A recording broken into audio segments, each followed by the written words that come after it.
Alright, so today we're working on 93 F150 and it has a bad radiator. So, come over, might be able to see this better. So here's the radiator, here's all the other necessary parts, but we got to remove. So we're going to have to remove this guy right here. It goes to the throttle body, the cable, intake, and the little thingy for the jack. So yeah, let's get down to it.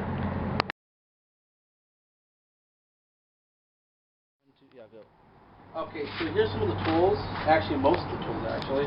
We got this guy. This one, 8mm, and this one takes off. It tightens hose clamps and stuff like that. Very handy tool instead of having a flathead screwdriver. This is another necessity for taking off those clips. This backup, you never know when you're going to need it.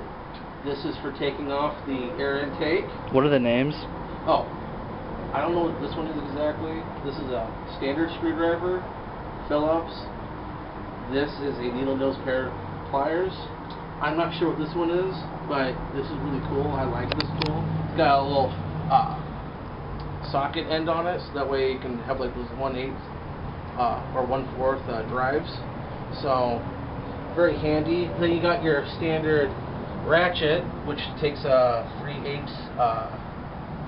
drive. And so I have those just in case. Now this one's an 8mm, and this one's a 10. This one takes off the radiator screws. This one takes off the fan shroud. This is our persuasion just in case, you know, anything's rusted on or corroded, because, well, it is 20 years old, so I'm not expecting it to be removed, come out so easily. I'll just kind of point. That's right. Okay, this is a radiator. Yes, for some reason the old one's got a leak over here. I can't find it, so it can't be fixed. But this has got the transmission lines, transmission cooler lines. This one goes in, that one goes, no, that one goes in, this one goes out. You got your water goes in here, it comes out to the other side. You got your where the cap goes. I got our drainage tubing, so when we drain the radiator, it's not going to go all over the floor. Got our hoses, water bypass hose. We're not sure if these were going to fit correctly, but we'll see when we get in there. And we got our distilled water for mixing our 50-50 mixture of coolant and water. Got 2 bottles of coolant, some zip ties, another piece of hose, a bucket to catch our coolant. Now I got tools. Let's try these guys off. Just kind of wiggle them out. Be very careful, they break, but you can get replacements.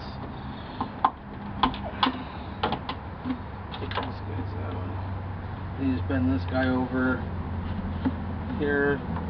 In just a second, I'll show you how to take off this guy so we can get better access over here. Are you ready?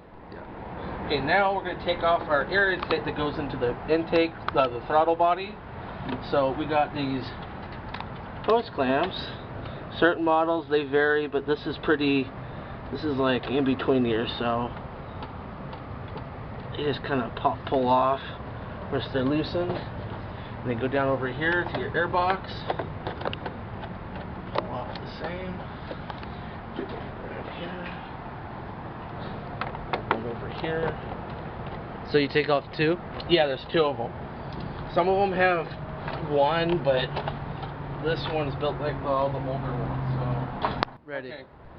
I just found out you can just rip this guy right off. You just grab it, pinch it a little bit, and it just comes right out. It's got these little tabs, plastic. Was that the thing that you pushed back earlier? Yeah, you just push it back in and just kind of snaps back into place. Make sure it's good and snug. You just kind of grip it a little bit, kind of wrestle with it, and then it's out. So I'll put that right next to you over here. So this might not be a really bright idea for my safety, but we do want the car to cool down, so it is still under pressure, so we're going to pop the cap. And what will this do? Well, it's going to probably let out a whole bunch of steam out, but it's also going to lower the boiling point of the water, so it's also going to make it so that way it cools down faster. Okay.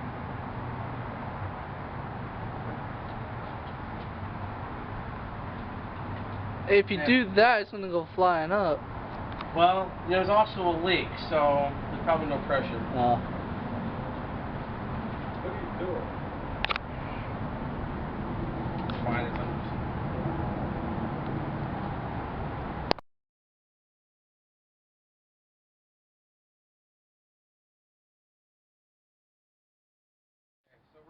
cap off, proceeding.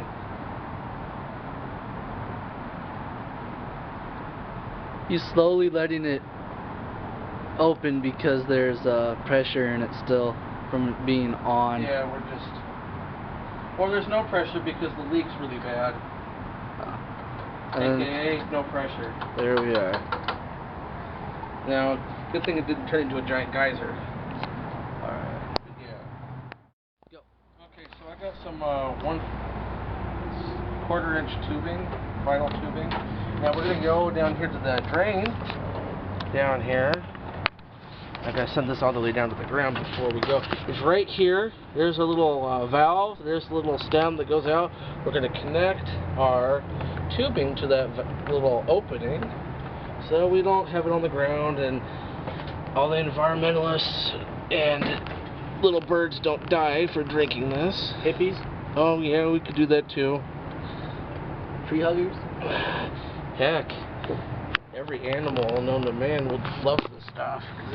So, right now we're stretching out the tube because I apparently cannot get enough leverage in there to force it on, so we're going to have to make it stretch out the tube a little bit more. So you put it on. With needle nose pliers? It expands it quite enough so that way I can slide it on. So hopefully this little trick will work. We need to wait a little bit longer, but we're going to try right now. Go. Okay, so there's approximately like 3 gallons or so of fluid in here. We've got a 5-gallon bucket, so we should be all set to catch the fluid. It shouldn't overflow. Now I just cut it the way, cut the length, make sure we fix it so it doesn't fall off.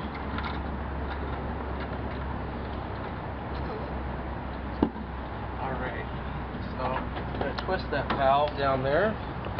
Hopefully you can see it's right here. We're going to twist it.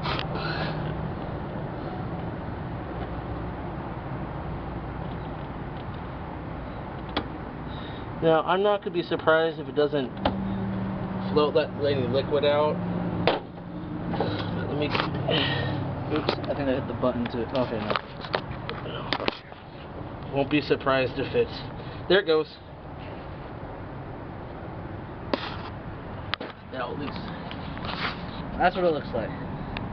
Really crody.